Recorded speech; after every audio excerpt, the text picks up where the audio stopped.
అన్నమయ్య జిల్లాలో హృదయ విదారక ఘటన చోటు చేసుకుంది. పుంగనూరు పట్టణంలోని త్యాగరాజు వీధిలో బైక్ నుంచి వెలువడిన కార్బన్ మోనాక్సైడ్ వాయువు నలుగురి ప్రాణాలను బలి తీసుకుంది.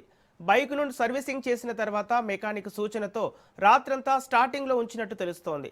అయితే ఆ బైకును ఇంటి గదిలోనే ఉంచి కుటుంబ సభ్యులు అదే గదిలో నిద్రపోయారు.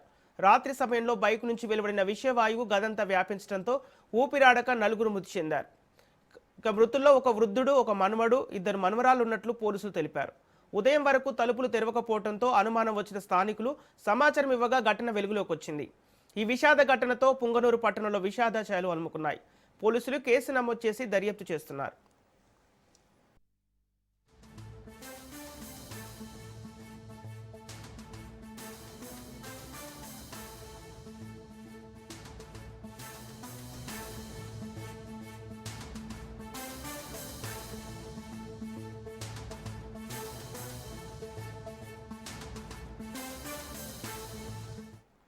అన్నమయ్య జిల్లాలో హృదయ విదారక ఘటన చోటు చేసుకుంది. పుంగనూరు పట్టణంలోని త్యాగరాజు వీధిలో బైక్ నుంచి వెలువడిన కార్బన్ మోనాక్సైడ్ వాయువు నలుగురి ప్రాణాలను బలి తీసుకుంది.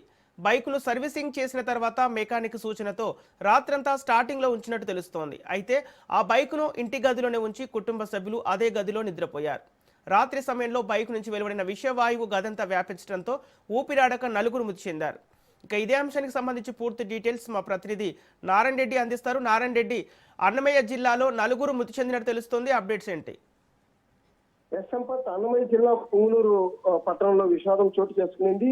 నిన్న రాత్రి అదే ద్విచక్ర వాహనం నుండి వచ్చే కార్బన్ మోనాక్సైడ్ ను పీల్చి ఊపిరాడక ఒక ఇంటిలో నలుగురు మృతి చెందడం తీవ్ర విషాదాన్ని నెలకొల్పింది.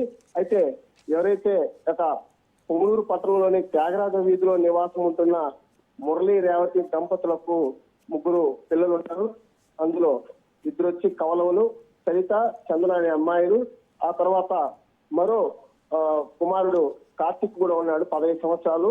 వీరితో పాటు వాళ్ళ మామ, అంటే ఎవరైతే మురళి తండ్రి ఉన్నారో రేవతికి మామ, ఈ నలుగురు కలిసి ఇంట్లో రాత్రి నిద్రపోయారు. అయితే మరో గదిలో కూడా రేవతి, మురళి ఉన్నారు. అయితే ఈ యొక్క మురళికి సంబంధించిన 2 వీలర్ బోరుకి రావడంతో అది రిపేర్కి ఇవ్వడంతో ఆ బోర్ కూడా చేసుకొని వచ్చాడు. రాత్రంతా కూడా ఆన్లో ఉండాలని చెప్పి మెకానిక్ చెప్పడంతో అతని మాట నమ్మి అతను రాత్రంతా 2 వీలర్ ని ఆన్లో ఉంచడం వల్ల ఈ నలుగురు ఎవరైతే ఆ గదిలో ఉన్నారో ఆ గది అంతా ఈ యొక్క కార్బన్ మోనాక్సైడ్ సంబంధించిన పొగంతా కూడా చేరిపోవడంతో కూడా ఆ పొగను పీల్చుకోలేకపోవడం వాళ్ళు ఆ యొక్క నలుగురు మృతి చెందడం తీవ్ర దిగ్భ్రాంతికి గురి చేస్తుంది. పట్టణంలో కూడా ఈ యొక్క విషాద ఛాయలు అలుముకున్నాయి. ఇప్పటికే దానికి సంబంధించి ఆ యొక్క ఎవరైతే పోలీసులు కూడా సమాచారం ఇచ్చారు, సంఘటనా స్థలానికి చేరుకొని ఆ యొక్క మృతదేహాలను కూడా పరిశీలిస్తున్నారు. Sampath. Okay, right, thank you Narayana Reddy.